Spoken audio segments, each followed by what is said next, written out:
को परमेश्वर ने मरे हुओं में से जिलाया, इस बात के ऊपर मैं दिल से विश्वास करना ही धार्मिकता की झिलम है, जो हम अपने आत्मा में धारण करते हैं। शरीर के ऊपर नहीं, आत्मा में धारण करते हैं। ये हथियार सारे जो है आत्मा में धारण करना है हमें, तो सत्य से कमर कसकर। अच्छा, इसी धार्मिकता का जब हम मुंह से अंगीकार लोगों के संसार के सामने करते हैं, तो ये हमारे उद्धार का कारण बनता है। आगे हम देखते हैं। और पाँव में मेल के सुसमाचार की तैयारी के जूते पहनकर, कहीं पर भी हमें लड़ाई में जाना है, किसी भी जगह है, कैसी भी जगह में जाना है, तो हमें जूते तो पहन के ही जाना पड़ता है। और ये जूते कौन से हैं? मेल मिलाप के तैयारी का सुसमाचार लेकर जाना। यहाँ लिखा है मेल के सुसमाचार की तैयारी के जूते पहनकर, मतलब हमें सुसमाचार से, मेल मिलाप के सुसमाचार से सुसज्जित होना है। अब ये मेल मिलाप कौन सा है? मनुष्य जाति अदन की वाटिका में परमेश्वर से अलग हो गई थी और दूर हो गई थी, और यीशु मसीह उसी मनुष्य जाति को वापस पिता परमेश्वर से मेल मिलाप कराने के लिए आए। तो ये मेल मिलाप का सुसमाचार है यीशु मसीह ने जो हमारे लिए किया वो। और अब हमें भी संसार के लोगों का उस सच्चे परमेश्वर से मेल मिलाप कराना है, ताकि ये उसको ग्रहण करके उसके राज्य में जाने के योग्य ठहरे। ये हमारी एक जिम्मेदारी है विश्वासी होने के नाते। अब आगे देखते हैं। और उन सब के साथ विश्वास की ढाल लेकर स्थिर रहो। विश्वास की ढाल, सच में जो सच्चा विश्वास है वो हमारे जीवन में कार्य करता है और हमें दुष्ट के सारे अविश्वास के तीरों से बचाता है, उनको बुझा देता है। दुष्ट जो है हर समय, आप कुछ भी करेंगे, किसी चीज के ऊपर आप विश्वास करेंगे, परमेश्वर के वचन पर विश्वास करेंगे, तो तुरंत जो है बैरी अविश्वास का जो है तीर छोड़ेगा और आपको उस वचन के प्रति आपके दिल में शक पैदा करेगा। और वो शक में अगर आप उसमें आगे बढ़ गए तो आप प्रभु के वचन से गिर जाएंगे, पीछे हट जाएंगे और असफल हो जाएंगे। लेकिन परमेश्वर ने असफल होने के लिए नहीं, हमें विश्वास के जीवन में आगे बढ़ने के लिए प्रभु ने चुना है। इसलिए विश्वास की ढाल लेकर हमें स्थिर रहना है। काहे में स्थिर रहना है? वचन में और विश्वास में स्थिर रहना है, प्रार्थना में स्थिर होना है। अब ढाल जो है, विश्वास जो है, उसके 3 आयाम हैं जो अलग अलग जगह अलग अलग उसमें देखते हैं हम। तो विश्वास जो है वो पवित्र आत्मा का वरदान है। वो पिछली बार हमने उसमें देखा पहला कुरिन्थियों और 12 अध्याय के अंदर में हमने देखा है विश्वास का वरदान। वो एक विश्वास एक वरदान है। ये यहाँ पर हम देख रहे हैं विश्वास एक ढाल है।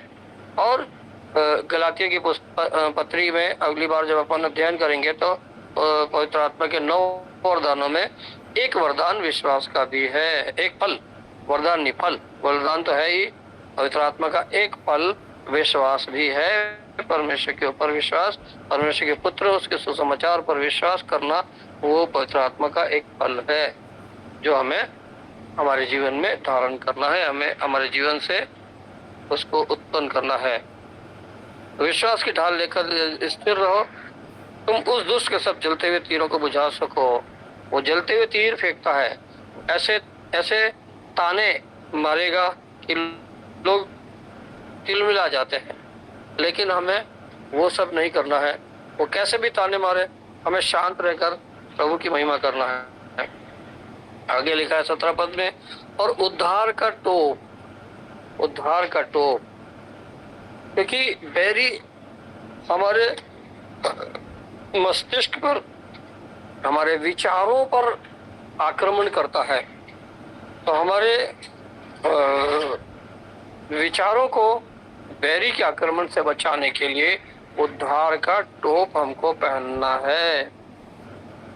जब उद्धार हम पा लेते हैं, जैसे अभी हमने रोमियन 10 के 9-10 में पढ़ा कि मुंह से अंगीकार करके उद्धार, मुंह से अंगीकार करें तो उद्धार पाएंगे। तो ये उद्धार जो है ये हमें पाना है और इसमें बने रहना है। आगे हम देखते हैं उद्धार का टोप और आत्मा की तलवार जो परमेश्वर का वचन है ले लो। इब्रानियों की पुस्तक उसका 4 अध्याय उसके 12 पद में लिखा है कि परमेश्वर का वचन दो धारी तलवार के समान, दो धारी तलवार के समान। तो दो धारी तलवार का क्या मतलब है?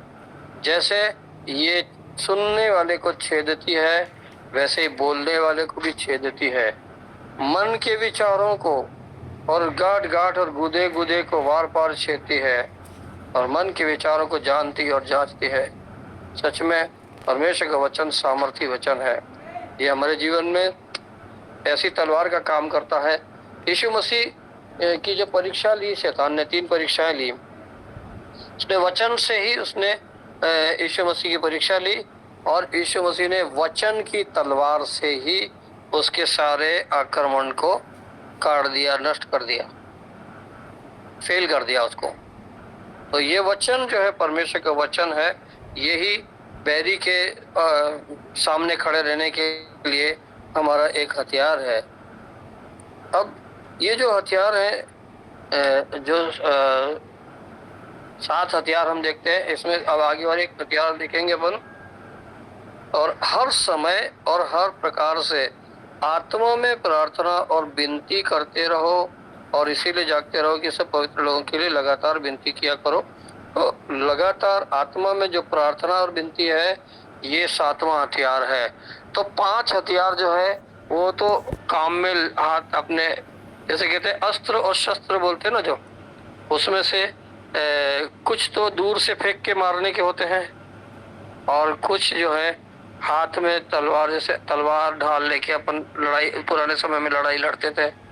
तो यहाँ पर जो शस्त्र है हमारे, वो है एक तो आत्मा की तलवार, परमेश्वर का वचन है और विश्वास की ढाल है, ये दोनों है। और प्रार्थना, ये प्रार्थना जो है, जब हम प्रार्थना करते हैं तो परमेश्वर के कान हमारी प्रार्थनाओं की ओर लगे रहते हैं और इसलिए प्रार्थना का उत्तर मिलता है। लेकिन कब मिलेगा? जब प्रार्थना आत्मा में होकर की जाएगी। पवित्र आत्मा की सहायता से जब हम प्रार्थना करते हैं तो निश्चित रूप से उसका उत्तर हमें मिलता है। तो हमने 7 बातों के बारे में सीखा इस समय। प्रभु की इच्छा यही थी आज इस वचन को सीखने की, और इन वचनों का आप और भी ध्यान से पढ़ना और आप लोगों को इसका क्या प्रकाशन मिलता है उसके बारे में जरूर कभी आने वाले समय में आप लोग बताना। परमेश्वर इन वचनों के द्वारा हम सबों को आशीषित करे और वचनों के अनुसार चलने का अनुग्रह प्रदान करे। मैरी ने कोशिश तो बहुत करी कि आज की मीटिंग न हो, लेकिन प्रभु का धन्यवाद हो कि प्रभु ने उसको, उसके सारे प्लान को फेल कर दिया और आज अपन ये मिलकर ये बातें सीखने पाए। परमेश्वर इन वचनों के द्वारा आप सबों को आशीषित करे और वचन के अनुसार चलने का अनुग्रह प्रदान करे। यीशु मसीह के नाम में आमीन। आमीन आमीन आमीन। जोरदार ताली बजाएंगे प्रभु के नाम के लिए, परमेश्वर के वचन के लिए जोरदार ताली बजाएंगे। बहुत ही सुंदर, सामर्थी और बहुत कम समय में प्रभु के दास को परमेश्वर अपने काम के लिए, अपने महिमा के लिए इस्तेमाल किया है। बहुत रुकावट था